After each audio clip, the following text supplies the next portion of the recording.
I just want to give you a brief introduction to Dr. Coleman. I've been studying this for a long time and seeing what's happened to our country, and you know, it's kind of sad in this country that you have to come to a meeting on Saturday morning to get the truth. You can't turn on the television because you sure don't get the truth there. So we sure appreciate everybody coming out. But in order to do that, I ran across Dr. Coleman's work. And when you've studied this and looked for the truth, and it's a pleasure to find somebody like Dr. Coleman that'll bring you to a new level of what the real truth, who's really behind what's going on in this country. None of this is an accident. This is orchestrated. This has been planned and plotted and is moving right along. And if the only thing that you can do is be informed and learn what's going on, who's really behind it. And nobody does that better than Dr. Coleman. He's an author of 3 books. He has a table back here. I recommend that you look through his material. It'll bring you to a new level of information as to what's going on in the country as well as the world. And this is the only country left that stands between the country as we know it, or the world as we know it, and the New World Order, which will drastically change everybody's lives, as Dr. Coleman will tell you. But the big difference between Dr. Coleman and some of the other speakers is he's been in most of the places that we're talking about. He's been in Lebanon, Brazil, France, Italy, Spain, England, South Africa, and all over the U.S. And he did this, you know, in his work. He has first-hand experience with most of the things that are going on here. He studied 5 years in the British Museum in London, also in the Cain Museum in Egypt, where he did research on the Black Plague. And, you know, if you study his work or read his work on AIDS, I think it'll shock most of you. In his investigation, you know, through the congressional records. And the congressional records is where most information is in this country. And he would feel very comfortable, you know, in debating the Supreme Court justice on the Constitution at any time, because our Constitution is basically being walked all over at this time. But at this time, I'd like to bring on Dr. Coleman, and let's give a big hand to him, and we appreciate him.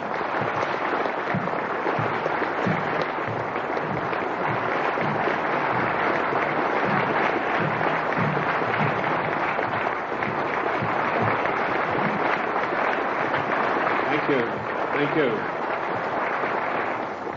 Ladies and gentlemen, thank you for that great welcome. It's indeed a great pleasure for me to be among you here this morning. Looking at all these big fellows around the place, I feel a little small in stature, but I would remind you what Wellington told the German General Blücher at Waterloo when he rode up to inspect Wellington's troops. He saw the Scotch and the Irish Guards on the hillside. He rode through them and he turned to Wellington and said, "They're rather small, aren't they?" And Wellington said, "Yes, but they don't run away."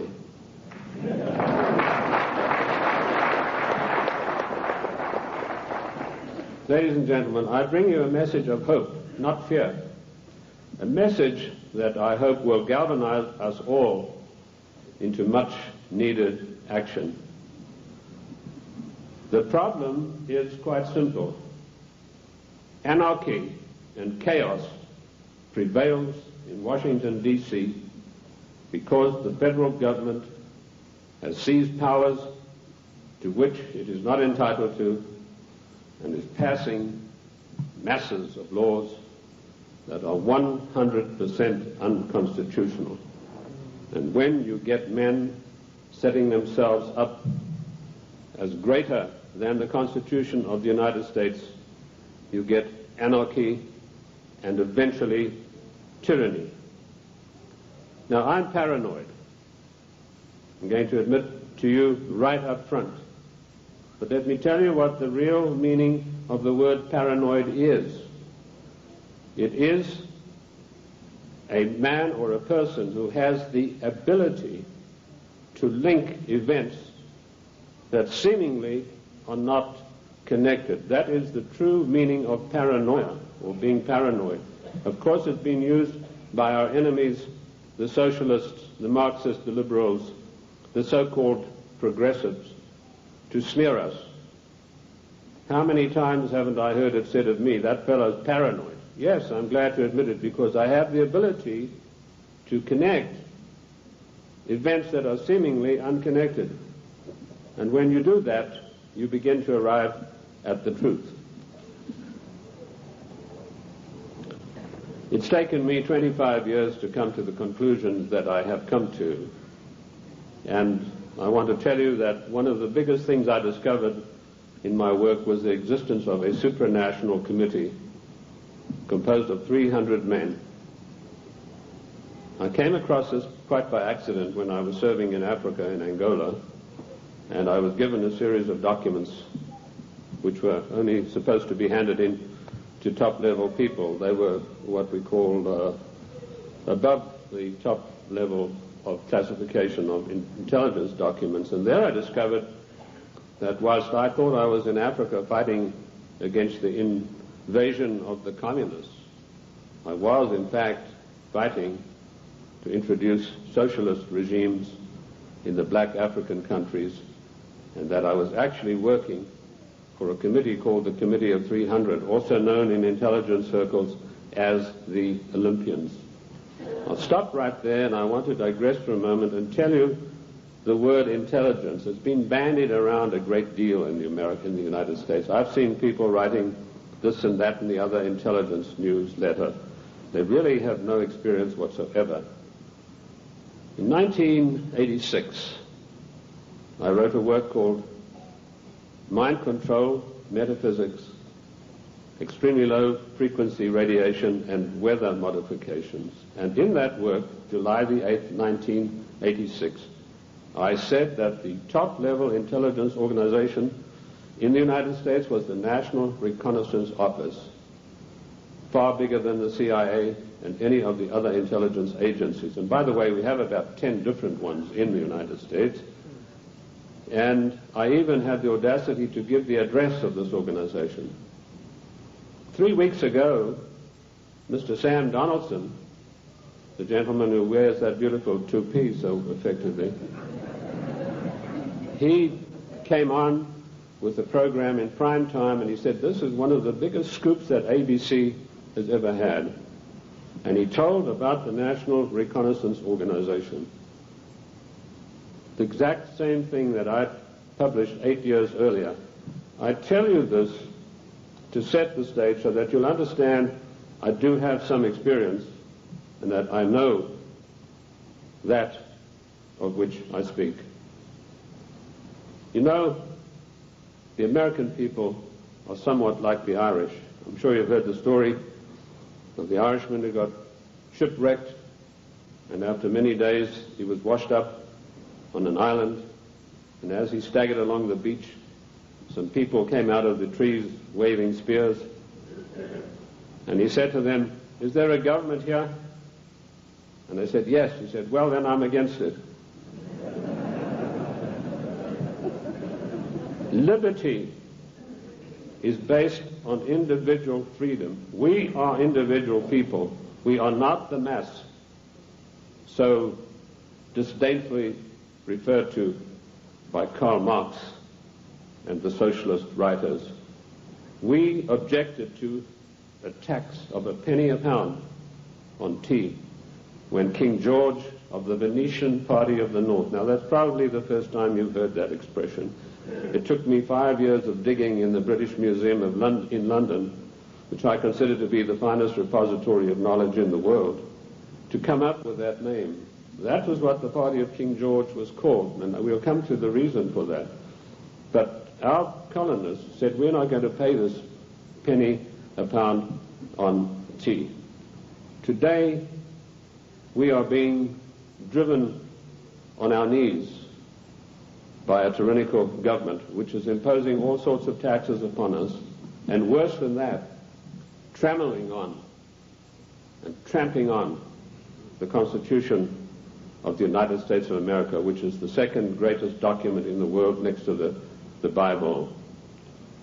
And if we could rebel against the mighty powers of King George III, the most potent force in the world at that time.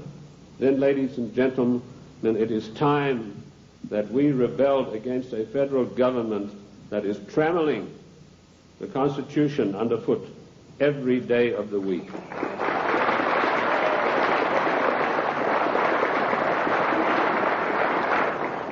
King George III of the Venetian Party of the North did more than that. He sent Adam Smith, a servant of the British East India Company, to formulate a policy which he called free trade.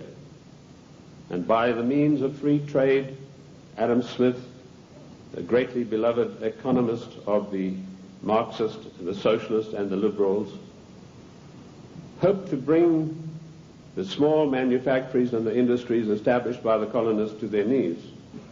Let me tell you unequivocally that free trade is piracy. There is no such thing as free trade. We have to reject this constant brainwashing to which we are subjected.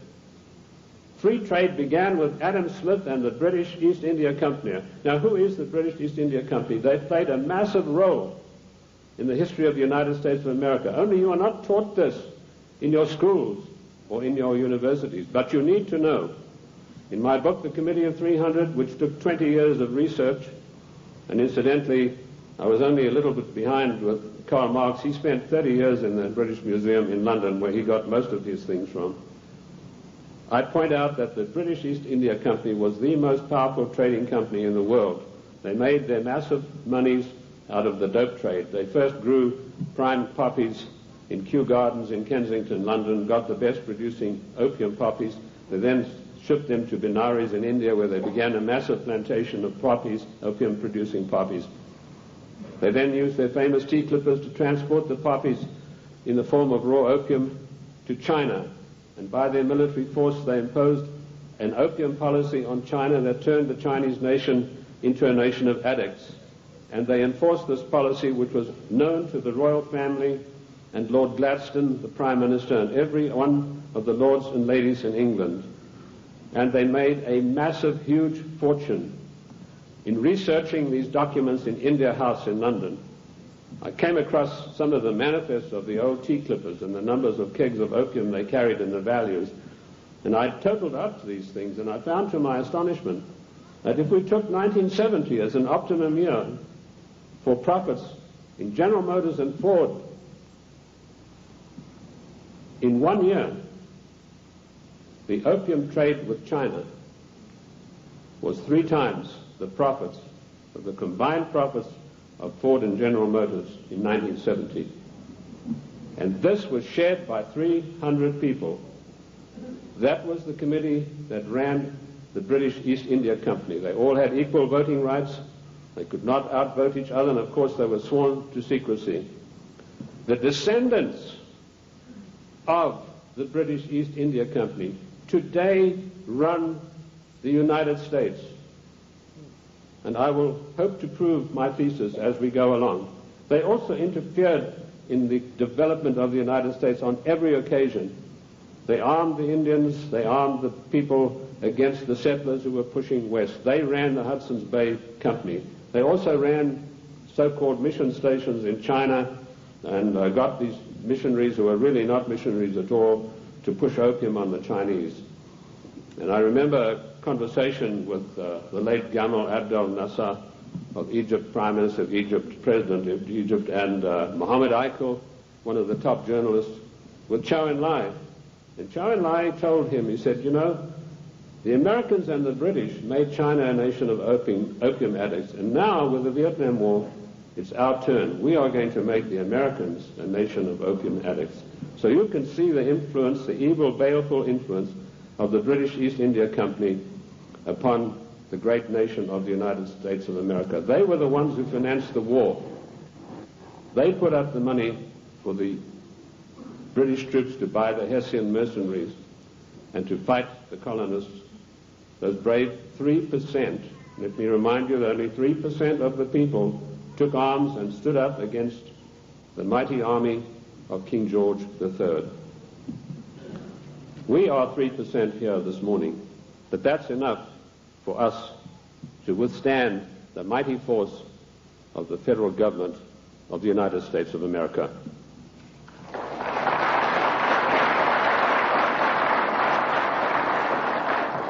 These 300 men in the Committee of 300 still run the world today with an iron fist. Their wealth is untold, cannot be measured. I know I looked at some of the records that I could find in Italy, in Rome. I've done most of my work on location, and this has always been invaluable to me. And I came across the families in Italy who were called the Fondi, meaning the people who had all the money. They were all members of the Committee of 300, the Lucatis, the Recanatis, the Volpi du Miseratis. These people are so wealthy that they would make David Rockefeller look like a piker. That is how rich they are. And this is the committee that runs the world. Now, in my book, The Committee of 300, I name every one of them. This is not a book that talks about they. It gives you specifics. And I must say I do the same thing in my new book, Socialism, The Road to Slavery, which was 10 years in researching. On July the 4th, 1789, George Washington told the Congress, it is necessary for us to impose tariffs to protect the manufactories of our colonies. That was the first trade barrier. Now, let us dispose for once and for all with the words that have been implanted on our minds, like isolationist, and you are for restricted trade, and you are against global trade. The United States of America did not grow great on global trade. The United States of America grew great on the hard labor of the people who lived in those days and the wise protection barriers put up by President George Washington, because immediately after the war they tried, the British, to try to down the United States through so-called free trade, which is nothing but piracy. Free trade, ladies and gentlemen, is a one-way street which allows other countries to dump their products on our markets to the detriment of our own people. That's what free trade is. It's strictly a one-way street. The trade barriers were increased by Lincoln, Garfield, and McKinley, and all three presidents paid with their lives for that policy. Disraeli was particularly incensed with Lincoln. Disraeli was the British Prime Minister at the time, and he ordered British MI6 to assassinate Lincoln, which is what they did, the same way as British MI6 publicly executed President John F. Kennedy at a later time. Our founding fathers and our presidents saw the value of trade barriers. They realized that we, if we wanted to progress, were not to be the dumping ground of the world. And I'm going to leave that subject for now and return to it later. The format that I want to use this morning is the type of questions that are most often asked of me. I've spoken to hundreds of thousands of people across the United States and worldwide, and I've been on many, many radio shows, and these type of questions, we note them, and this is what comes up most of all. Who and what is the Committee of 300? Well, I've dealt with that. I've told you this is a supranational body that knows no boundaries, respects the laws of no countries. The first time that they were publicly announced was by a German socialist by the name of Walter Rathenau. I'll give you some background of Walter Rathenau. He was the financial advisor to the Kaiser of Germany, and he was also the financial advisor to the Rothschilds, the French family Rothschild. So he must have known what he's talking about. He made an astonishing statement in 1934. He said, there is a committee of 300 men that rule the world. They are known only to each other, and nothing happens without their consent. When former head of state Mikhail Gorbachev visited the United States a few years ago, flanked by George Bush and Quayle, he opened his Gorbachev Foundation in the United States. And he let slip, he said, this is being done with approval of the Committee of 300. CNN cameras were on him. They immediately switched. Now, I wrote to CNN and I said, could I have a transcript of this program, which they said was available. I never got a reply. I followed it up with letter after letter, but nothing ever came of it. The point I'm trying to make, ladies and gentlemen, is that the federal government, the secret upper-level parallel government that runs the United States, does not want you to know that you have an upper-level parallel government that calls the shots, that dictates what is going to happen to your life and mine. So that's how I found out about the Committee of 300. The next question is, what are their goals? Their goals are a one world government, latterly called the New World Order. The one world government began with King George III. At the time that the colonists were brave enough to take him on, King George was already busy formulating a one world government, and he had lined up at least 50 countries that were willing to come into this future world dictatorship with him. The goals then, very simply stated, are to make the world over into a one world, new world order dictatorship controlled utterly and completely by this Committee of 300. How can they possibly carry out their goals? That's the next question that I'm often asked. They do it by dint and by virtue of their fantastic wealth and the fact that they control thousands of the top banking institutions, the political organizations, insurance companies. In fact, one of the giant insurance companies, a man called me and said, do you mean to tell me that they are controlling the Metropolitan of New York? I said, the Metropolitan of New York is peanuts. He said, how can you say that? That's a giant American company. I said, well, compared with the Sicurezza de Generali de Venezia, it's peanuts. That's the biggest insurance company in the world. They control in that organization everything that happens in the world in the insurance field comes out of Venice. That's why Venice is so important, because in Venice we have the black nobility. Now, that has nothing to do with the color of the skin of the people, and I'm going to come back to them as we go along. So the goals are a one-world dictatorship of the most brutal kind, and how they carry it out is they have these interface banks, insurance companies, mining conglomerates, every conceivable control in politics, including the Democrat Party of the United States, which is, of course, since 1980 behind closed doors at a secret caucus in Washington, D.C., the Democrat hierarchy took on the goals of the old Socialist Party USA, i.e., based upon the Communist Manifesto of 1848. If you have a copy of my book, and I'm not pushing it, but in my book, The Committee of 300, I list every one of their huge, gigantic corporations, how they interface. And this, ladies and gentlemen, is an eye-opener, because it gets right down to the nitty-gritty of your everyday life in the cities and towns across the United States. So they carry out their goals through existing organizations. And also, of course, they have built up some special organizations of their own. When I first started writing in America, when I came here in 1969, I revealed the existence of an organization called the Royal Institute for International Affairs, which is located at Chatham House in 10 St. James Square in London. I also revealed the existence of the Club of Rome, the Cini Foundation, the Mont Pelerin Society, the Order of St. John, which was known but not known. And I listed all of these secret societies that run the world as executive arms of the Committee of 300. So it controls the world through all of these.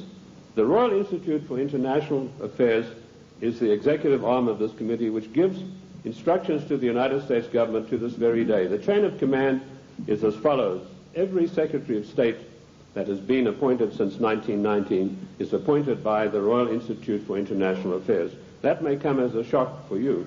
You think you vote and you put a conservative in the White House, and then he appoints supposedly or allegedly conservative people to carry out the policies that you wanted him to implement. Surprise, surprise. I ask you to find me a conservative Secretary of State since 1919. And if you search diligently and apply the correct rules, you will come out blank. Every one of the Secretaries of State was chosen in London by the Secretary of State, as was Wilson, the President Wilson, as was Roosevelt, as was James Earl Carter. He was specially chosen because he'd had 3 mental breakdowns, and they felt he would be a good guy to manipulate. Oh, I'm talking facts. I'll tell you the story of that. In my World in Review news magazine, I wrote that, James, I'm digressing a bit here, but it's necessary to do that now and then. It's not a sign of a bad speaker, although I don't put any laurels around my own neck. But James Earl Carter was not a known entity in the American scene. I first heard of him through my intelligence contacts, particularly my French sources, who were one of the best in the world after MI6, and he told me, your next president is going to be a peanut farmer from Georgia. And I said, how come? He said, right now they're meeting at the Dorchester Hotel in London. And if you get your fanny over there, he said, you'll find that there's a lot of goings on you might like to look at. And lo and behold, that's what was happening. The Royal Institute for International Affairs had ordered David Rockefeller to find a candidate who was totally weak, preferably a little mentally weak.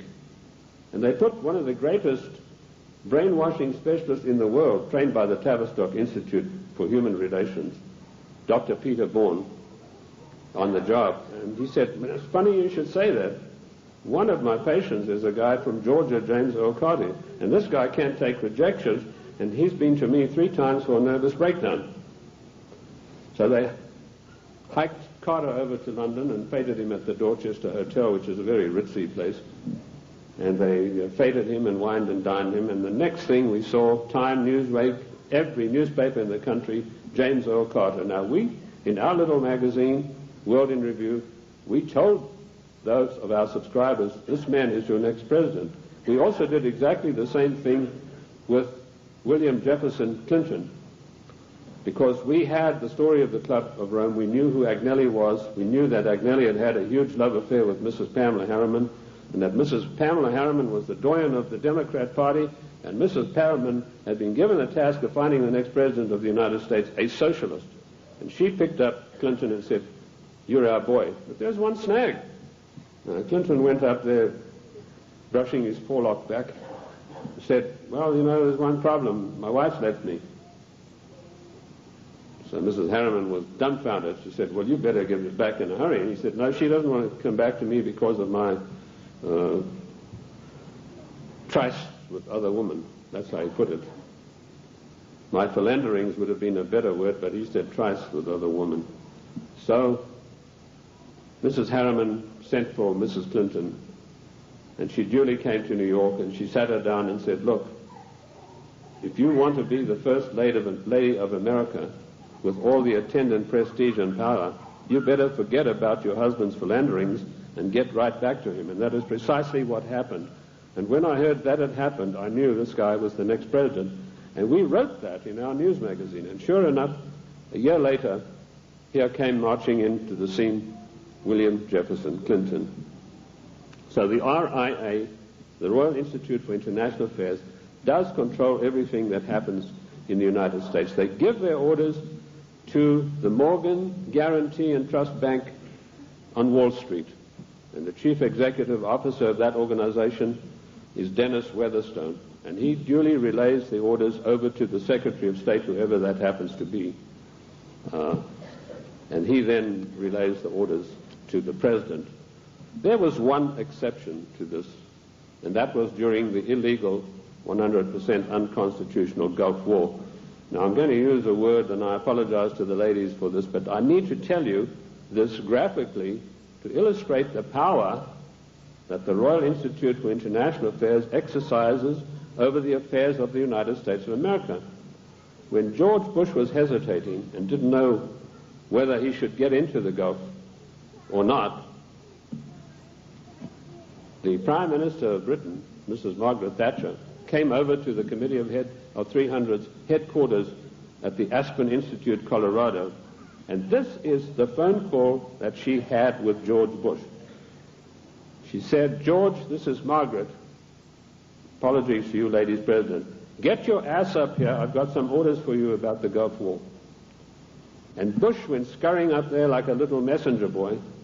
And the next thing we know, there was this massive outpouring of propaganda to start a war against the nation of Iran, a nation that had never done this country one iota of harm.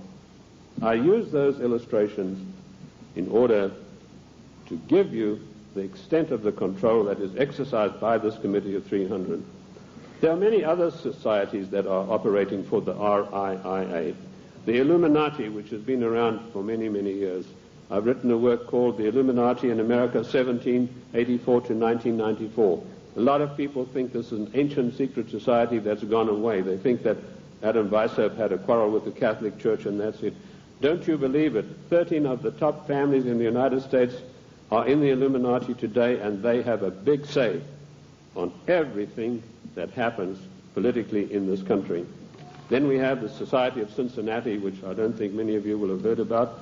That is an ultra secret society to which every president of the United States is forced to belong, including our so-called conservative presidents. And I point this out to you to show you that it doesn't matter who is in the White House. This Committee of 300, through the Royal Institute for International Affairs, through the Council on Foreign Relations, exercises complete control. But their strongest arm is called the Club of Rome. Now, when I first heard of the Club of Rome in 1969, I immediately began my investigation. And as Ken told you, all of my investigations have been done on location. Every one of them. The Club of Rome is one of the most insidious, baneful organizations in existence today, which has done intolerable, immeasurable harm to the United States of America. This Committee of 300 told a man called Aurelio Pecchi to form this Club of Rome with the main object of bringing down the industries and the agricultural development of the United States. He immediately wrote a paper in which he said there are too many people on the earth, and that the United States, with its industrial development, its agricultural development, is responsible for this curse of overpopulation. And he picked up the documentation for his work from Lord Bertrand Russell, a senior statesman of the Committee of 300. And Lord Bertrand Russell had written a work called The Impact of Science on Society. And if you can ever secure a copy of that book, which I doubt you'll be able to get, you will see in there that he said the world is grossly overpopulated and we have to get rid of at least half of the world's population, and it doesn't matter how we do it. So the Club of Rome was instituted and organized to start an attack on the world's population using the United States as the whipping boy. And they came up with a paper called the Zero Growth Post-Industrial Plan for Industry and Agriculture for the United States of America.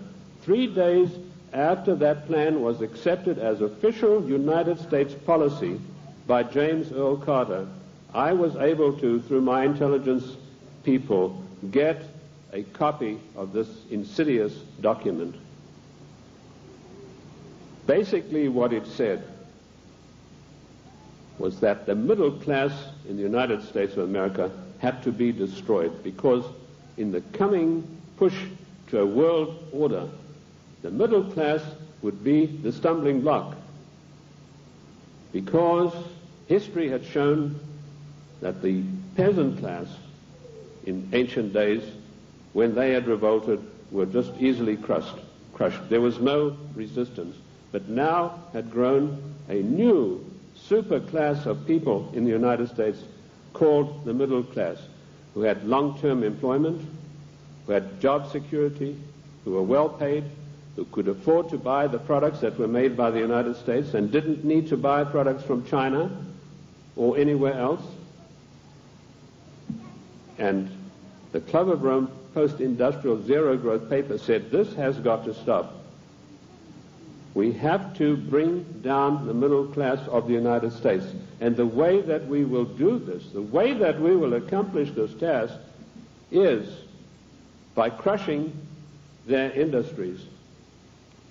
In 1980, based on this report, I wrote a small work, a booklet, called The Death of the United States Steel Industry. And in that I told of a French aristocrat by the name of Etienne d'Avignon, and I'm sure there's not a single steel worker in America out of a job who's ever heard of this man's name.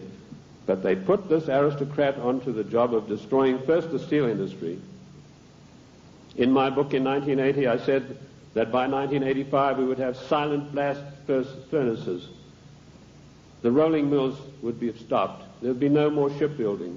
We'd have thousands of skilled workers who'd passed the skills of their trade down for generations, who were forever dispossessed of their jobs. If you go to the northeast United States today, ladies and gentlemen, and I've just been up in Cleveland where I had a very good radio address I gave there, you will find that what I said in 1980 has unhappily come to pass. In 1970, the United States had 5,000 ships built by good United States know-how, using good United States steel. 5,000 ships sailing the high seas. Last year, we had exactly 270 such ships.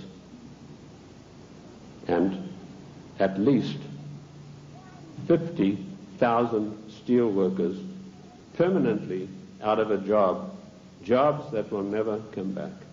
What happened? Did we suddenly lose our marbles? Did we suddenly lose that great American know-how of getting things done? Did we lack finances? Did we run out of money? No. None of those things happened. What happened was this dastardly Club of Rome had sent their emissaries to the United States to deliberately destroy our steel plants. And they did it by opening the doors of so-called free trade. And everybody who signed the NAFTA treaty and everybody who signs the GATT treaty when it passes is a traitor and a seditionist.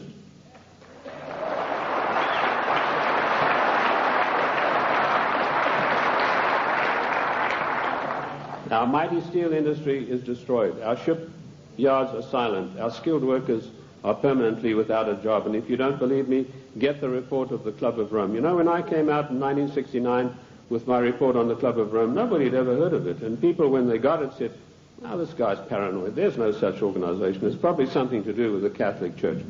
Well, surprise, surprise, 25 years later, last year, the Club of Rome celebrated its anniversary, and Alexander King, its chairman, stated, the American people henceforth must get used to the idea that they will never, ever again in their lifetime have full employment. What a scandalous thing that our government is fully cooperating with this organization built up by the Royal Institute for International Affairs to destroy the middle class of the United States and to add to the policies of global genocide. And that brings me to the next question. What is the Global 2000? Once again, when I heard about this policy, it was 3 days after it had been accepted by the United States government as its official policy. And the Global 2000 was a blueprint for mass genocide produced by the Club of Rome. Basically, what the Global 2000 calls for is the destruction of half of the world's population by the year 2050. Hence the title 2000. They built a case based on Bertrand Russell and H.G. Wells' findings that the world was going to be overpopulated, would be a terrible place to live in. That was picked up by a fellow called Robert Strange McNamara, and a stranger individual you're not likely to meet in this world. And this Miller had a conference of all the leading bankers about 12 years ago, and he said the biggest menace facing the world today is the American middle class and overpopulation. He linked the two together. And he said, by the year 2050, this is the state of the world. All of these unfed, unwashed people, no jobs. He said, do we want to live in a world like that? So the Global 2000 was a genocidal plan to take care of the people of the United States who don't have any jobs and who, like Alexander King said, are never going to get their jobs back, and the masses of people in other nations. That is why we had the sudden appearance of AIDS. When I was in the service, I was told there's a CAB experiment, that's chemical and bacteriological warfare experiment, going on in Sierra Leone, in Africa. That's a remote corner of Africa, West Africa, just above Liberia. If you look at your map, your atlas, and you'll see where it's located. Why Liberia? Extremely hard country to get to. You have to fly from London. That's the only way you can get there. You land on an island, and then you've got to take a ferry across to the mainland. And of course, all people taking the ferry are heavily scrutinized. And I managed to work my way. I was told the Americans were doing the CAB experiment. I managed to work my way to within striking distance of a small mission station. And what I discovered was that these blacks were coming in from the bush to this mission station with broken arms or an ulcer on the leg or something like that. And they were ostensibly being treated there, but they were dead by the evening.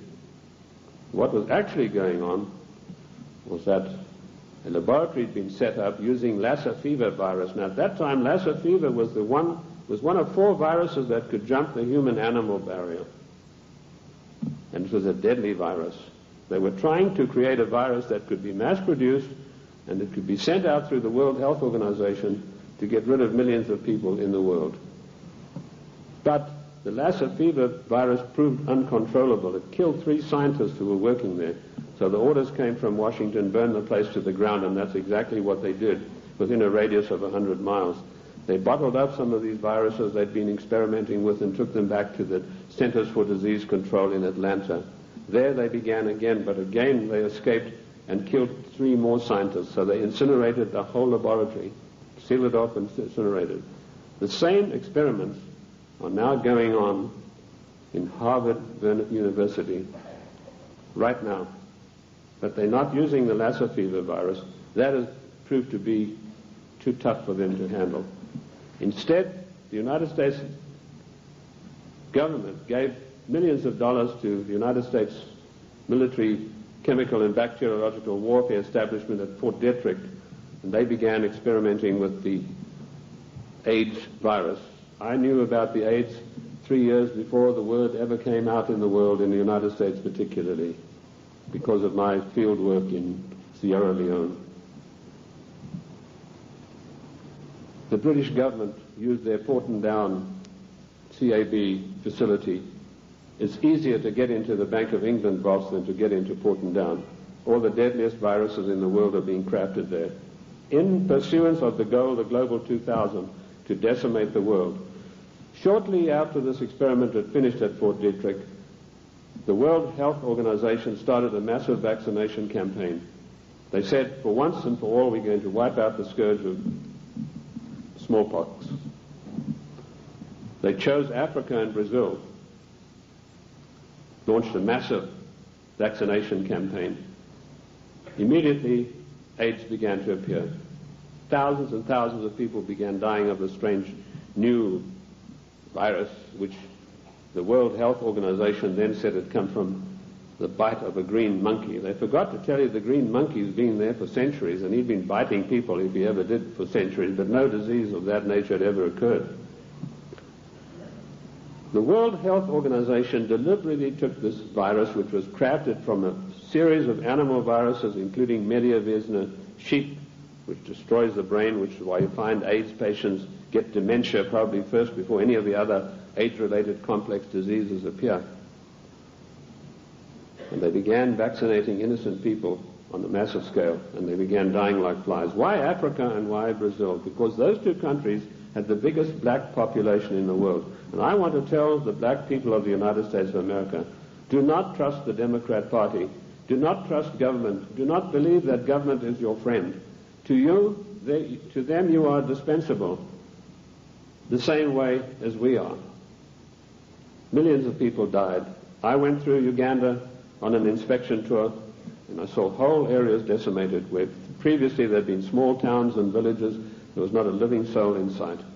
And that is going on today. The AIDS epidemic is completely out of hand. It swept the world. It's been swept under the carpet in the United States of America. We were told that this is a disease which is passed by homosexuals. True enough, but that's not the primary cause of it. This is a crafted virus that was spread throughout the world to decimate the population. Coming behind them, and we reported this about 2 years ago in our World in Review news magazine, is the Vibro 19 cholera virus, a deadly killer. You get this cholera in the morning. If it's not immediately treated with massive doses of expensive antibiotics, you'll be dead in a day and a half. This epidemic swept India, carrying away millions of people. I don't know if you've heard of it in the press. I doubt it. Behind that is a deadly strain of malaria, and some of our forces in Somalia contracted this disease, a strain of malaria which acts almost like the HIV virus. It attacks the human immune system. And behind that, the Black Plague. Now, you've had some experience with Black Plague recently. Experiments were conducted in this area and in California with the Black Plague, distributing them, these plague viruses, to definitive areas by means of enfolded scalar waves using extremely low frequency radiation, which was a warfare technique developed in 1934 by the great Soviet virologist V.A. Gertchev. This is not Buck Rogers stuff, ladies and gentlemen. This is today's deadly truth. So some of the Indian reservations were targeted, and all of a sudden they began dying of Black Plague. And then we were told, well, the harvest mouse droppings are responsible. Well, the harvest mouse has been doing his droppings for centuries, but none of them got the Black Plague before that. But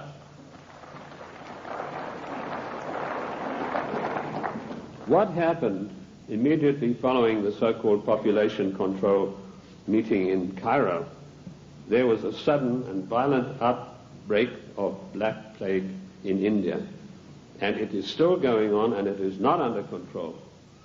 This is all part of the Global 2000 mass genocide plan. I know something about the Black Plague because in my research in the British Museum I discovered that the black Venetian nobility had none of their families or members had ever got the Black Plague. Yet the Black Plague, as you know, swept through Europe and killed half of the population of Europe. But none of their families ever got it. So I began seeking for the answers, and I found them in the Cairo Museum.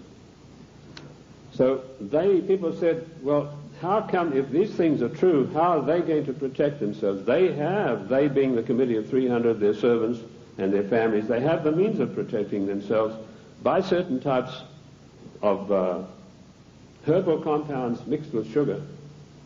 And they also have, of course, the protection of extremely low-frequency radiation, where using the technology developed by the great virologist Gertchev, who proved that every living thing on this earth has a vibratory cycle, and he was able to measure the vibratory cycle of various deadly viruses, and by vibrating them double their cycle, he would kill them instantly. So that's one of the defensive weapons that these people have got that will kill the plague if they ever get it. The same technique, of course, will kill cancer cells. But the medical profession, run by the Rockefeller family, who own all the pharmaceutical companies, do not want you to know this, because when you go in for the doctor, he's going to write you a prescription for a chemical drug. There's no chemical drug benefit out of extremely low-frequency radiation vibration. No profit to these people. So that's the Global 2000. Decimate the world's population, and particularly hit hard the United States middle class. How are they financing all of this stuff? They're financing it through the Fondi, who I mentioned to you earlier, the Venetian black nobility. Now, why are they called the black nobility? They're called that because of the vileness and the evilness of their deeds. These families date back to the 11th centuries, the Lucatis, the Recanatis. They were called, and the Guelphs, by the way, I'll come to them, they're particularly interesting.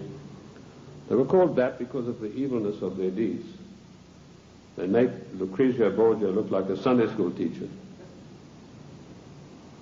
They had so much money, which is the outcome of the drug trade, the years of investing, the years of gaining control of every mining, mineral, gold, oil, natural resource of the world, that they can afford to finance these things. So the black nobility are the ancient aristocrats of Venice and Genoa, and they called that because of the nature of their deeds. The black Guelphs were one of the worst of them.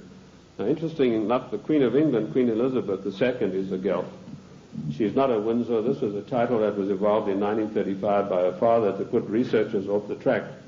I like to include myself in that category, although I wasn't doing it then. I was much too young to be doing it, but he didn't like that certain people were getting hot on the track of who this royal family actually was, and so this was put out that they are the House of Windsor. They are not. They're the House of Guelph, and it's important for us to know that, because every time there's a financial crisis, it follows a meeting of the black Guelphs upon the Royal Britannia yacht of the Queen of England, which anchors off the coast of Venice, and all the world bankers meet over there and say, now this is what we're going to do to country X, this is how we're going to control this worldwide situation, and then they go off and give their orders to everybody. So that is the way it is done.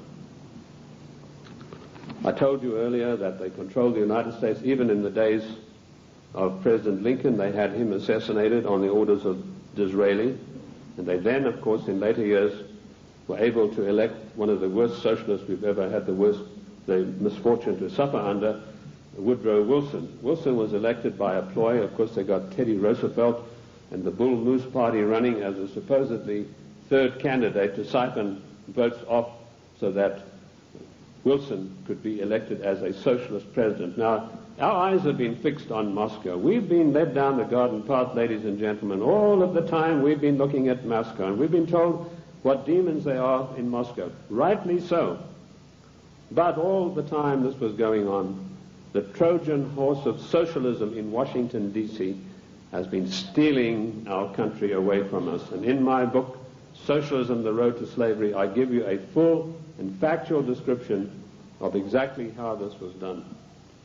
In 1898, the Fabian Society, a socialist organization, sent Ramsay MacDonald, Prime Minister of England, to the United States to spy out the land. He came back and he said, there are two things in the way. You have a very strong middle class, and you have the Constitution of the United States, both of which have got to be destroyed before we can socialize America. The first step they took was getting a socialist president in office in the form of Woodrow Wilson.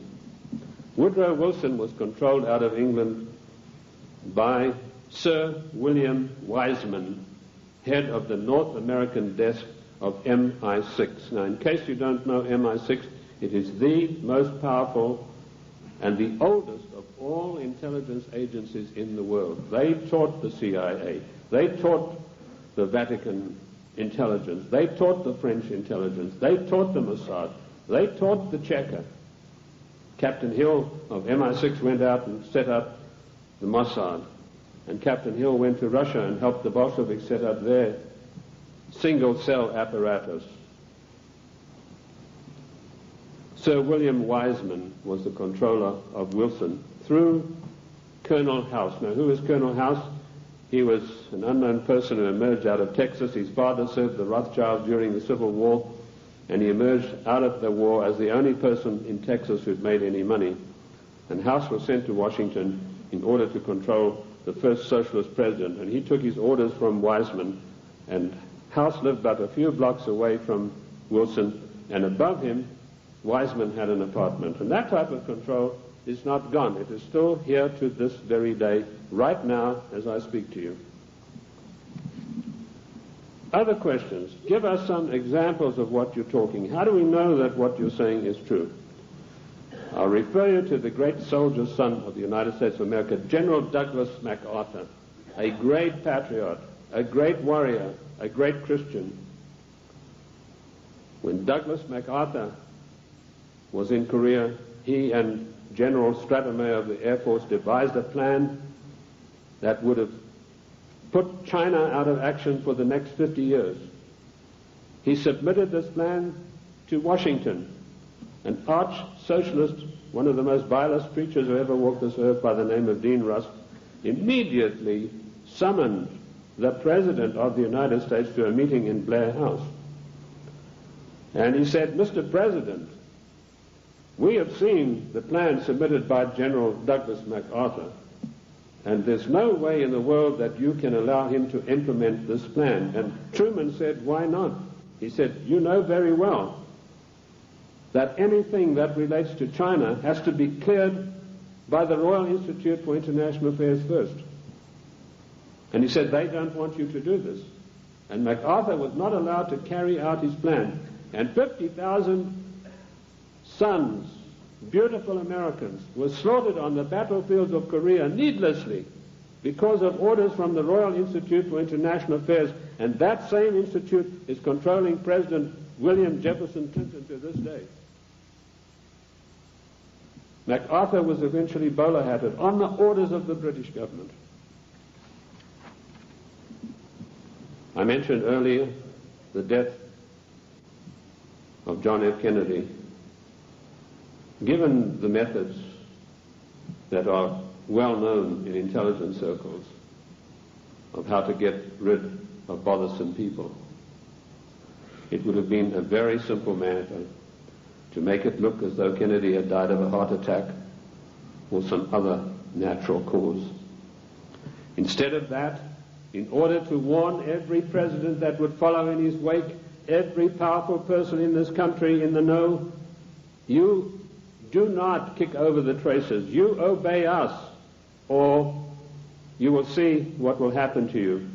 Kennedy was publicly and brutally executed in a plan carried out by British MI6 under the control of Sir William Stevenson and his lieutenant, a Canadian citizen by the name of Major Louis Mortimer Bloomfield. Now, you won't get that in any of the accounts of the Kennedy assassination. You'll find it in my book, The Committee of 300. You'll also find it in my monographs about the Kennedy assassination. Who are these people? Sir William Stevenson ran American intelligence throughout the Second World War out of the RCA building in New York. His second in command, a Canadian citizen, Major Louis Mortimer Bloomfield, ran Division 5 of the FBI counterintelligence. You want examples of how Britain controls this country? I have given you them. I've also told you that every Secretary of State since 1919 is selected by the Royal Institute for International Affairs on the orders of the Committee of 300. Why is this? We go to these conventions and there's all the hoopla in the world. The balloons are flying, the straw boaters are in the air. Bush has been elected conservative president. Reagan has been elected. What happens in reality? The Secretary of State, who's charged with carrying out the policies, subverts each and every one of them. You show me a Secretary of State that has acted in the best interests of the United States of America since 1919, and I will give you the only money that I've got in the bank, which is about $1,500. You're welcome to it, because I know that you will not be able to do that. Every Secretary of State has subverted and acted in a treasonable manner towards the people of this great country. And when they haven't done it directly, they've done it through surrogates like Lachlan Curry, who ordered the military to jettison a shipment of arms destined for the great Chinese leader Chiang Kai-shek, to jettison overboard these arms in the Indian Ocean. And that's exactly what they did. We think that we elect our presidents. Ladies and gentlemen, we do not elect our presidents. They are selected for us long before we'd even heard of them. And I've given you 2 examples this morning of how this is done. The 300 office at Aspen keeps a tight control over every political event that takes place in this country. And it was this office, through Margaret Thatcher, that ordered President Bush to violate the Constitution of the United States of America and to violate his own personal oath to uphold the laws of the United States by sending our troops to the Gulf War against Iraq, a nation that had never done us any harm. And we did it by the dirtiest of dirtiest tricks. We got the daughter of one of the Al-Shabaab clan, there are over 400 of these people, and these are the most degenerate, disgusting people that you'd ever come across. The ruler has 140 wives. He doesn't have them all at the same time. When he gets tired of one, he says, I divorced thee 3 times, and she's gone. When the Iraqi troops came in there and they turned it over to the Red Cross in Geneva, 140 marriage certificates.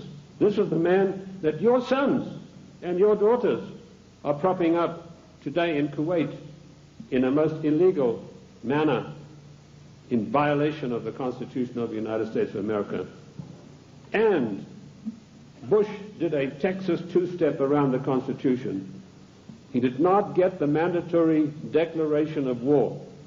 I'm not a lawyer, but I've studied the annals of Congress, the congressional globes, and the congressional records for 25 years. And in those pages will be found more wisdom, more in-depth information about the Constitution than you'll ever get from any law school. Anyway, most of the law schools have professors far to the left of Marx, and they don't know anything much about the Constitution. I talked to a few people, one lawyer in Congress. I said, what do you know about the Constitution? Well, I got 1 semester of law when I was at law school, and in that was something about the Constitution. Our Constitution is not even taught in the United States school system. Isn't that an utter shame and a resounding disgrace? Bush sent the troops.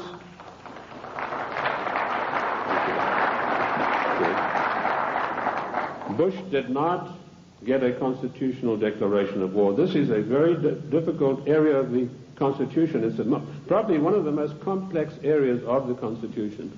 It's a 5-step process that involves both houses making separate declarations, then joint declarations, then the army has to be informed, and then the public has to be informed, and then we have to be told whether this is a private war or a public war, i.e. whether all the armed forces are going to be employed or only one branch. In so-called police actions, the President has 45 days to use only one branch of the service. Bush violated his oath of office by going to the United Nations, to which we do not belong, and getting them to give him a so-called color so that he could send our troops to the Gulf. Our troops to this day are in the Gulf illegally, in violation of the Constitution of America, and we're still paying for it.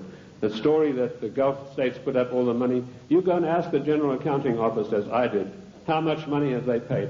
We are still paying for the Gulf War, and now we've got another huge bill to meet, billions of dollars, for Clinton's fantasies, to go out there and support this disgusting Al-Shabaab clan. I don't know if you know the story of Kuwait. It's really a horrendous one. I don't want to get into that too much, but that land was stolen from the Iraqi people by the British imperialists. They came in and drew a line through the sand right through the middle of the most important oil fields that had just been discovered, the Rumelia oil fields. Thenceforth, this is going to be called Kuwait. And they brought up these tame sheikhs from Bahrain and put them in as the rulers. And since then, they've been stealing the oil off Iran, and the proceeds go to the British banks in the city of London for the Committee of 300. They're just doing the same thing now in South Africa with the gold. That's part of their tactics to gain control of all natural resources through the world. I also touched briefly on Giovanni Agnelli and Mrs. Clinton and how she had left her husband, and Pamela Harriman. Pamela Harriman, for her duties in getting Clinton elected, was given a plum job as ambassador for the United States to France. And this is what happens to the traitors. Patriots are punished and traitors are rewarded. Dennis DeConcini, who voted for the giveaway of our property in Panama and who voted for the crime bill and every other obscenity that is passed by the federal government in violation of the Constitution, he's now going to get a plum ambassadorship when he retires, on top of his huge pension of something like $200,000 a year. I've been asked whether Clinton will stay the full term. Yes, he will. Clinton will stay the full term because he's been given a job to do, and that is to pass certain far-reaching socialist measures. And he's been very successful in doing that with the help of so-called Republicans. I personally am not in favor of political parties. I'm like George Washington. He said, political parties are baneful, and in the long run they are harmful. What happened in NAFTA? A so-called conservative, Mr. Newt Gingrich, who I wouldn't trust as far as I could throw him, went out and acted as the floor manager, as the party whip in true parliamentary style, and he whipped up 132 Republicans, so-called, to support NAFTA. And no doubt he will do the same thing with this dreadful GATT treaty, which is coming up in a vote in the lame duck session. So he's going to run, and I'll let you into some information which I just got a few days ago from French intelligence. Clinton would not be able to run on his record or anything that he's done or anything meritorious. So what he's done, he sent emissaries, and this is the first time you're going to hear this. You might hear it in 1996, but this is the first time you're going to hear this now. He has sent emissaries to Iran to dig and promise huge sums of money to any of the Iranians who will come up with the actual documentation of the scandal where our prisoners were kept there until Reagan was elected the president. And if he can come up with this documentation, he's going to keep them. In 1996, he's going to come out and say to America, I have here documentary proof of how bad your Republicans are, President Bush and Reagan. Look what they did. And on the strength of that, he hopes to run in 1996. That's what he's doing now. He's taking the money that he's not entitled to, and he's using it to bribe the Iranians to come up with these documents. I don't know that they will, because I think they like him even less than I do, and that's saying a lot. What is the Clinton agenda? Clinton has been instructed to socialize America, and let me tell you that the enemy in Washington is more to be feared than the enemy in Moscow. I've said this for years. What does socialism do? It forces changes upon people that they do not want and do not ask for. And we've seen how dangerous that is when we look at the programs that were supposedly programs invented by the United States government and by the presidents. A man called Stuart Chase, an arch-Fabian socialist, wrote a book called A New Deal.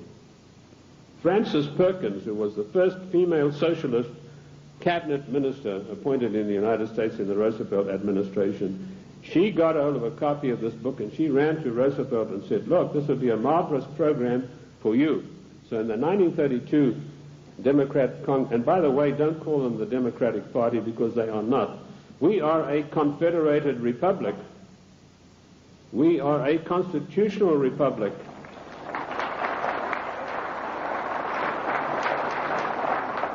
In a confederated constitutional republic, you cannot have a Democratic Party. You can have a Democrat Party, and that's what we should start calling them. But she ran up, and Roosevelt was so enamored with this deal that in 1932 they hastily changed their platform, and he came out and announced his New Deal, which is a verbatim, word-for-word program taken from Stuart Chase's book, Socialism, A New Deal. Then when Kennedy came along, he adopted as a wonderful new program called The New Frontier. That just happened to be a book written by Henry Wallace, another Fabian socialist writer. Word for word, The New Frontier was co-opted as Kennedy's program. Then when Johnson came along, he came out and started talking about the Great Society. Now, what was the Great Society program? It was another Fabian socialist book written by another fellow called Graham Wallace, no relation to the first Wallace, name spelled differently. So here we have three presidents of the United States following an outright course of socializing the United States of America. And of course, every president, including Reagan and Bush, has continued along those lines. And what do we have? Our Social Security. That was called the Beveridge Plan. In 1942, when Britain had its back to the wall, was losing hands down to the German armies in France, they needed something to buck up the population. So Sir William Beveridge came along with this plan. He said, we're going to abolish poverty in Great Britain. and they started this beverage plan, which is the basis of our socialist social security plan. Note, I said socialist social security plan. That's how we got it. It was co-opted directly from the beverage plan, very eagerly embraced by Roosevelt. Socialism is a failure. Lenin was once asked, what is socialism? And he said, socialism, he said, no, he was, sorry, I got the story wrong. He was asked, what is communism? And he said, communism is socialism in a hurry. And we have creeping socialism in this country today, which has nowhere to go but to communism. In the New World Order, one world government. That is the direction that William Jefferson Clinton is pushing this country as hard as he can go. And GATT is an integral part of that. The socialist policies of England failed miserably. They got the great Professor Harold Lasky of the London School of Economics. I once was asked to give a talk there, and it was me against 600 hostile left-wing students. And I had a pretty torrid time of it to start with, but in the end I did get a very good hearing from them. But that same Professor Lasky was sent to the United States to see how the Constitution could be got around. And he said, there's one good way we have to do it. We have to break down this provision that said there's no transfer of powers between the three branches. And we have that happening every day. We have Clinton calling himself the Commander-in-Chief, which he's not. I sent a fax to Colonel Oliver North the other day, in which I explained in detail what the Constitution has to say about the Commander-in-Chief. I hope he was able to use it. He said that Clinton is not the Commander-in-Chief, but he was saying it for the wrong reasons, for personal reasons. The Constitution is perfectly clear on this. It says that the President shall not be the Commander-in-Chief until such times as called into actual service by the Congress. And in my studies I came across this proviso that could only happen after a careful 5-step declaration of war mandated by the Constitution. And that is the sum and substance of the President's war-making powers. Unfortunately for us, during the time of the Civil War, Lincoln got the Congress to give him the power of habeas corpus, which is a privilege, by the way, not a right. And he was able to do things that were monstrous, which would never have been done. Why Clinton is telling everybody he's the Commander-in-Chief, it's not out of ignorance, as I pointed out to Colonel North in my facts. It's a deliberate, carefully crafted plan to get the people of the United States used to the idea that he is actually the Commander-in-Chief. And I tell you, he is not. The Constitution says he is not, and I can give you chapter and verse. Because should there a time come when he wants to take some drastic kind of action, he can then get Congress controlled by the Democrats, even a lame duck Congress, to give him the power of suspension of habeas corpus, and can say, as Commander-in-Chief of the United States Armed Forces, I hereby order XYZ to happen. It is a deadly danger, and we are fast asleep. I tried to alert Colonel North to exactly what's going on about the so-called Commander-in-Chief, and I only hope that he will put it to good use, because I do not have the same forum that he does. Anyway, socialism is a total failure. When it began to sink in England, they sent John Maynard Keynes, or Keynes. He said Keynes was a better word because it rhymed with brains, and this is the man who did in the economy of every Western country. And he came to the United States, and by his charm and good looks, he was a tall, well-spoken English gentleman, immaculately suited, connoisseur of wines and cheeses. And it was said of him that there was not a single lady who could resist his amorous advances. He was able to charm Roosevelt into giving the British government $3 billion to prop up their socialist programs. That wasn't enough. They then sent Harold Lasky and John Maynard Keynes for a second handout. This time they got $7 billion. And when Roosevelt was asked about this, he said, let's forget all of those silly little dollar signs. And the same thing is happening today in the field of foreign endeavor. We find a president giving away billions of dollars in foreign aid, which he is not entitled to do. I have searched the congressional records, the congressional globes, the annals of Congress, to find out if there is an empowerment for the federal government, our Congress, to dish out billions of dollars every year like a Santa Claus to foreign nations. And I could not find it anywhere. And where the Constitution is silent on a provision, it means it is a prohibition of that provision. What I did find was that when President Monroe was trying to get us involved in Latin America, he tried to get some money sent down there. And the Congress stood on its hind legs and said, this is a matter that's out of your purview. This is a matter for the Congress, and we deny you foreign aid because it's not constitutional. And that is what set Monroe at variance with the Congress. If you know his history, he spent his entire life fighting the Congress over that issue. Nothing has changed. The Constitution of the United States is immutable. I violently disagree with Justice Ginsburg, who says the Constitution is flexible. The Constitution is not flexible. Our founding fathers meant it to be an immutable document that would stand the test of the ages of time and foil people like William Jefferson Clinton and Roosevelt and every other dictator that is going to follow, unless we stand up and take back our states' rights.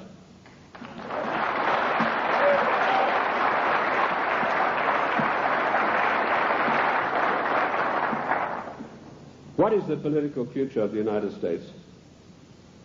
I told you that we are being forced into a one-world government, new world order by the use of the word democracy and by the use of the word global trade and free trade. There is no such thing as free trade. The United States made itself great by its own manufacturing abilities. We had our people fully employed.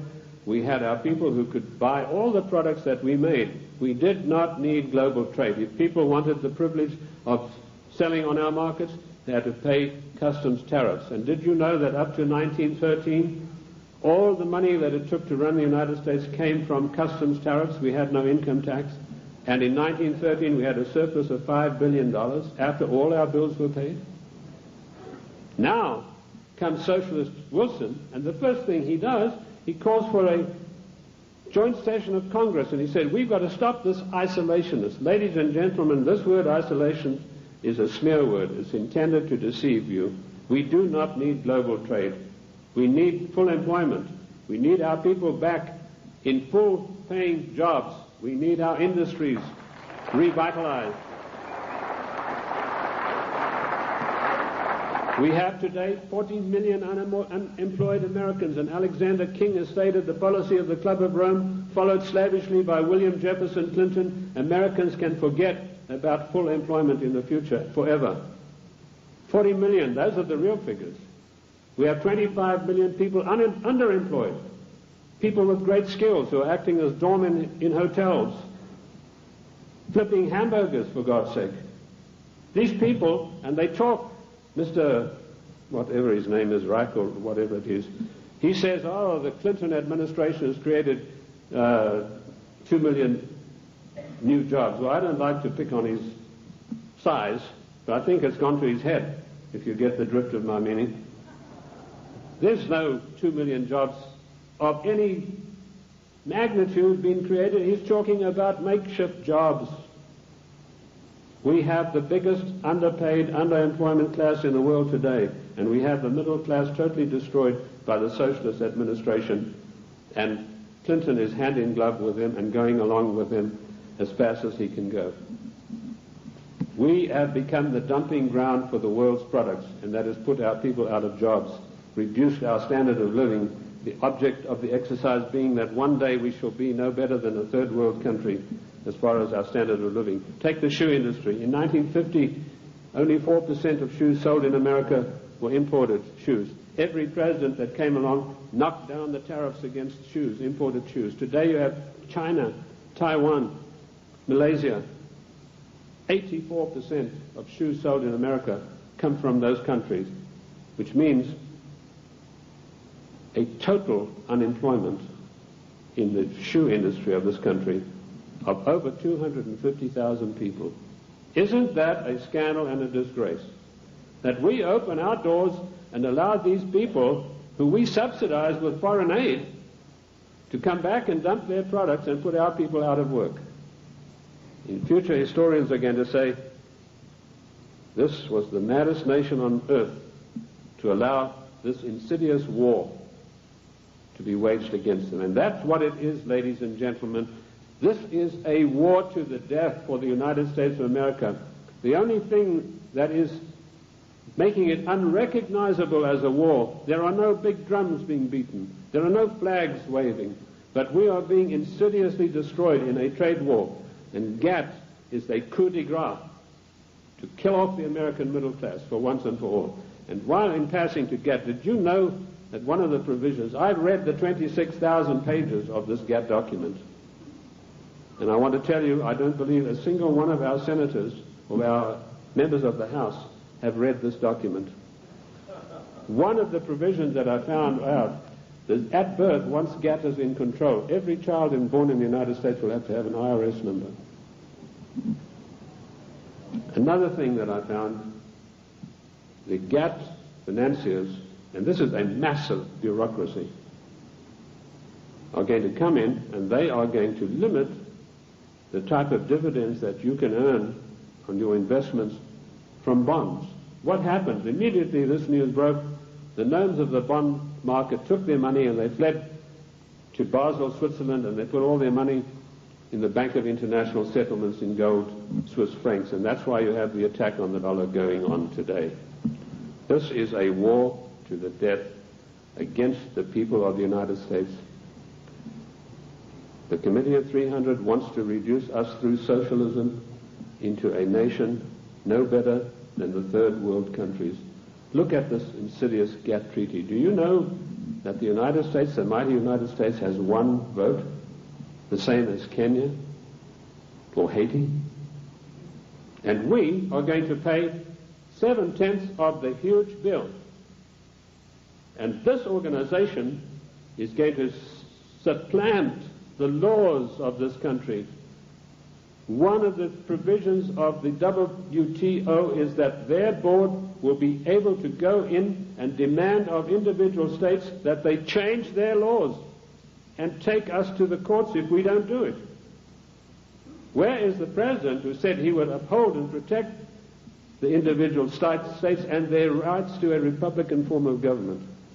This GATT treaty is one of the most insidious, unbelievable attacks on the United States that I've ever come across. Let me tell you that if the Russians were to drop a couple of nuclear bombs on Washington, and that might be such a bad thing, let me tell you that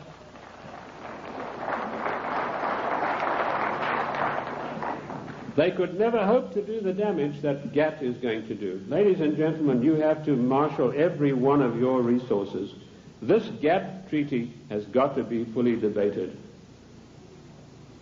Once before, twice before, we were forced by the one world government, new world order into far-reaching situations that affected the national life and the character of our people without a national debate. The first one was the so-called United Nations question mark treaty. In 1946, this treaty was forced through the Senate by an exercise of arbitrary power. Arbitrary power is forbidden by the Constitution. Yet you have Comrade Dictator Mitchell, the leader of the Senate, saying he's going to allow about 2 days to debate GATT, which is 26,000 pages of documents. That is an exercise of arbitrary power. If we had any men of guts in the Senate, so-called conservatives, they would walk out en masse and say, we are not taking part in this effort to denigrate and destroy the Constitution of the United States of America. And you can imagine what an effect that would have.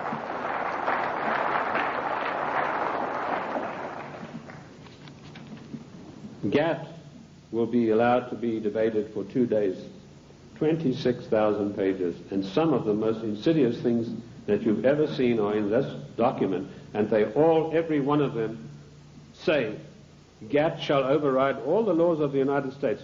The President and our senators and our House members are supposed to uphold the law of the United States. If they sign GATT, they're guilty of sedition and treason.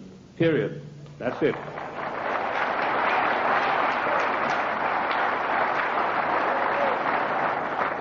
This came as a natural outflow of the United Nations Treaty. I found there that 5 senators, listen to this for a disgrace, ladies and gentlemen, 5 senators actually read this United Nations document. Again, it was 53,000 pages long. 5 senators, and they had 3 days to read this document, and it was then rammed down the people of the United States. I want to tell you that we do not belong to the United Nations.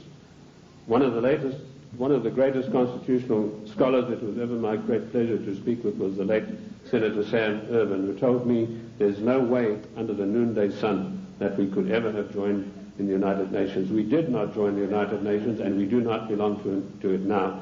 I've written a little work called Is the United States a Member of the United Nations? And you'll find in there, I give you chapter and verse constitutionally why we cannot be. 1965, we had another national calamity without a national debate. The Democrats reformed immigration. Now notice, every time some far-reaching thing happens, then the socialists come along with the reform. It's to reform health, which, by the way, Lenin said a national health plan is the arch of socialism. So now you know where Clinton got his national health program from. He took it straight out of the Communist Manifesto of 1848. They were not satisfied with immigration as it was. The bulk of the people came from those who were related to the Jeffersons, the George Washingtons, the Davy Crockett's. They were not satisfied with that. Without a national debate, without asking the people of this country by your leave, the Democrats in 1965 forced through an Immigration Reform Act that totally changed the face of the United States and will totally change us. And one of the architects of that was the same Dean Rusk, the swine who stopped MacArthur from bombing the Chinese back to the Stone Age, and, of course, Nicholas Katzenbach. I want to give you some statistics. Now, people have accused me, they said, you are a racist. First of all, the word racist is a very modern smear word. If you look in the dictionaries in 1919 onwards, it did not exist. What they really mean to say is you are a racialist, i.e. a person who's proud of your race.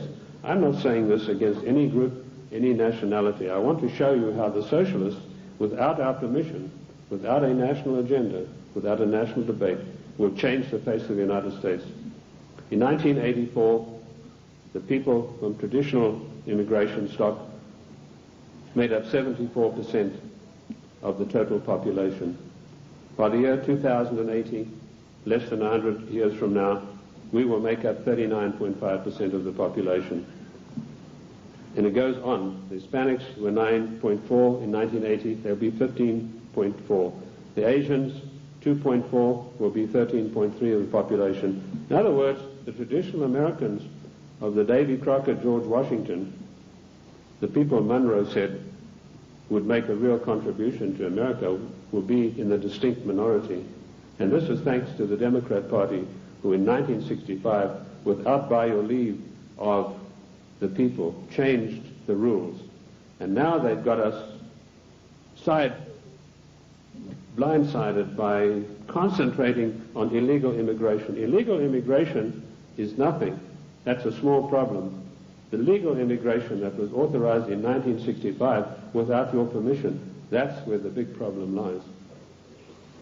These statistics were provided to me by a man called Lee Bouvier, who was one of the leading advisors to a former INS official. And of course we know that abortion is another way in which the population is being diminished. I have challenged judges all across the country to show me in the United States Constitution, where is there provision for abortion? And I've yet to see. Oh, they say in the Fourth Amendment. Don't you believe it? The Fourth Amendment has nothing to do, it doesn't mention the word abortion. And where a word is not mentioned in the Constitution, it is a prohibition of that word. There's no such thing as free choice. This is a communist doctrine brought to this country by a woman called Madame Calonte. Madame Calonte you've probably never heard of, but she is the inventor, the author and the finisher of NOW and NARL and abortion.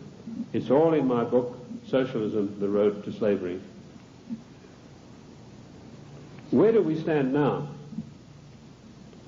I told you that we're in danger because the separation of powers mandated by the Constitution are being broken up every day. You now have the idiocy of Clinton having line item veto. That means if he doesn't like something, he can go and veto just that line that he doesn't like. That is breaking down the separation of powers forbidden by the Constitution. Also meddling in trade. The President has no right to be meddling in any treaty whatsoever. That is strictly for the House according to the Constitution of the United States. And I've dealt with the Commander-in-Chief situation already. We need to understand the seriousness of the Commander-in-Chief. Lincoln said that if we allow this title, he said, we are then putting presidents where kings stood. And he said one of the most hated powers of kings was their ability to make war at any whim that came to their mind. And if we do not stop this Commander-in-Chief nonsense with Clinton, that's where we're going to find ourselves. We are already there with Haiti, and we are already there with our troops being sent to Kuwait. I want to tell you that the cost of the Middle East peace so far, to you, the American taxpayers, is $38 billion, and the clock is still running. Jordan was given $4 billion to sign this treaty. The other nations have been guaranteed credits and all sorts of things that will bring up the total to $38 billion for this so-called peace accord in the Middle East to come about. Of course, it's doomed to failure, but that doesn't matter. In the meantime, it makes the President of the United States look good. We need to understand something. I told you today there's anarchy and chaos in Washington. That is because the United States government is a government of strictly limited empowerment. It cannot just willy-nilly go making bills. For a measure to be introduced into the House, it has to be in consonance with or in pursuance of something already in the Constitution. If it is not, it is unconstitutional. And I've looked at 3,000 bills passed in recent years, and every one of them are unconstitutional because they were new things that some lighter-than-air incendiary fairy-head liberal said, well, I'm going to introduce this into the Congress. I'm going to have this law passed, like Dinah Swinstein's 19 assault rifles banned. There's no thing in the Constitution that would allow her to do that. Specifically, the 10th Amendment is very, very precise, and I can quote you 54 instances where this is mentioned in the Annals of Congress, the Congressional Records and Globes. The 10th Amendment is a restriction on the federal government. Our founding fathers were very frightened to give unlimited powers to the federal government. Daniel Webster said we must cage them like a lion, must not give them unlimited powers. It is a government of limited powers, but particularly the 18 Amendments.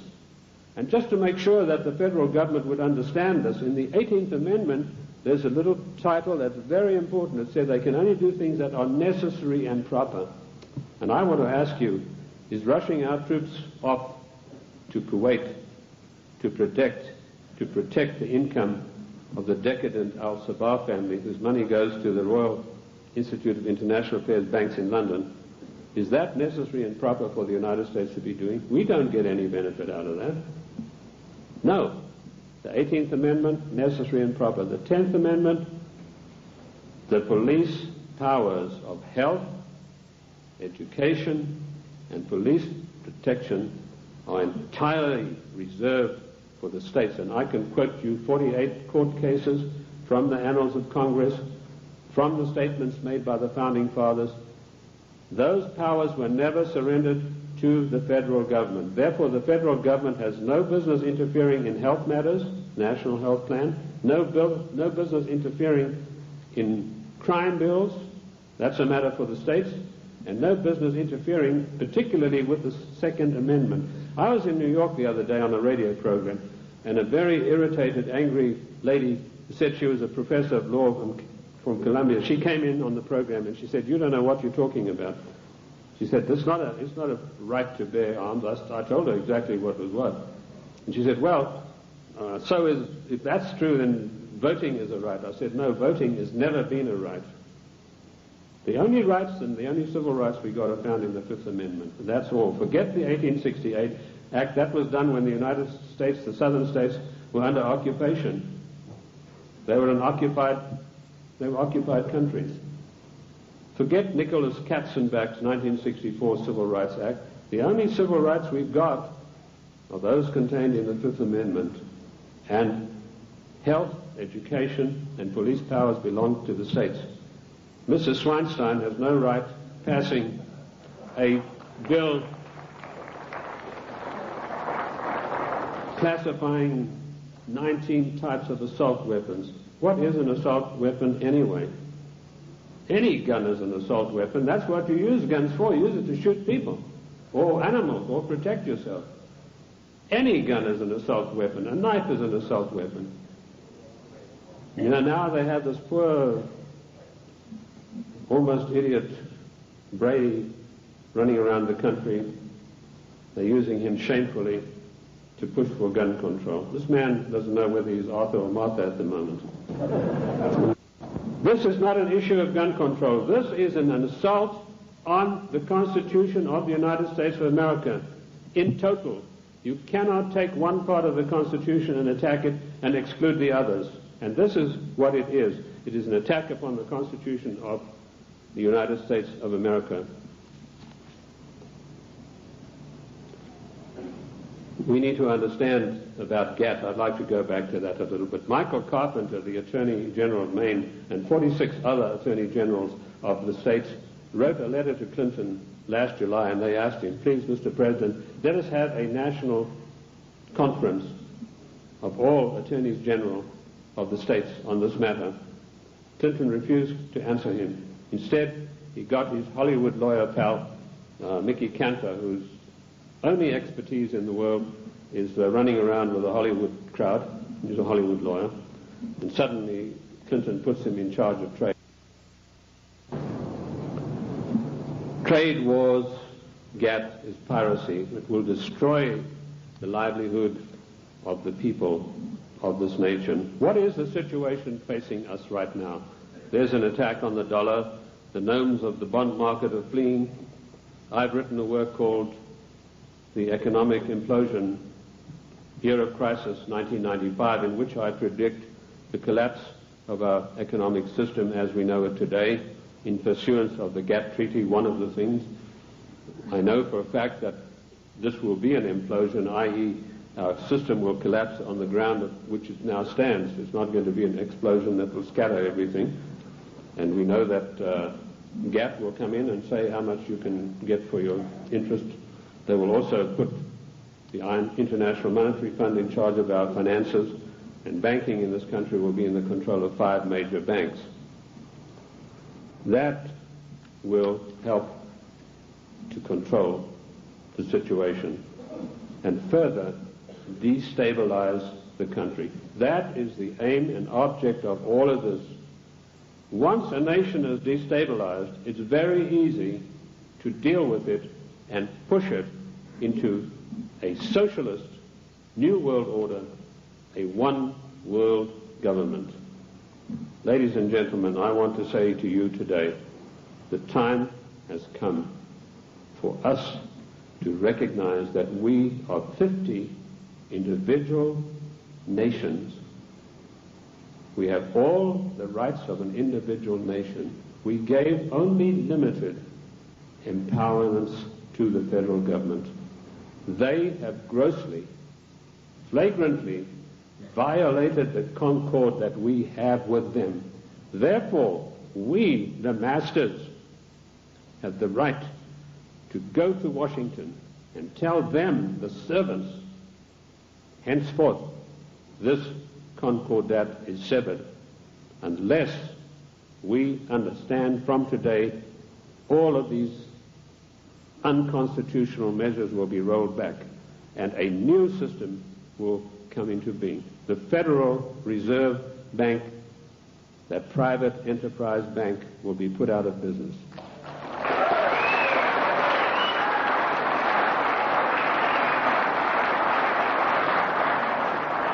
Ladies and gentlemen, this is not anarchy. This is the God-given right of each of the 50 nations, of which the state of New Mexico is an individual nation. We are the only entity in the entire world that has a legal document that allows us to dissolve the federal government without resorting to violence and bloodshed.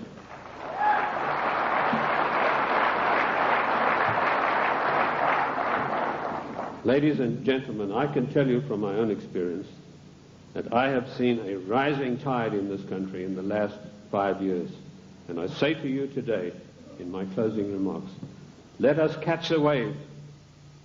My own plan is to form an organization, a foundation, if I can get people with money to back me, where I will teach what I've learned from the Constitution, what I've gleaned from the annals of Congress, the Congressional Globes, and the Congressional, to maybe 100 educators, lawyers, if you will, other people who are interested. Teach them what I know, which is enough for them to confound the Chief Justice of the Supreme Court of the United States, not to mention those fairy heads we have in the House and Senate. They, in turn, will spread across the land, teaching others, and they in turn will teach others until we have a grassroots movement that is spread across this nation of people who really know, not just to recite the Constitution, but know all of the provisions, the ins and outs, the nuts and bolts, who, when somebody like Mitchell says, we're going to give 2 days for this gap treaty to be debated, 1 million people will demand and tell him that you, sir, are exercising arbitrary power and you shall not be allowed to do this, and quote the Constitution. We could do that with every one of these unconstitutional measures. It is the federal government that is creating anarchy, not we, the people. Thank you, ladies and gentlemen. Thank you. Thank you. Thank you. Thank you. Thank you. Thank you.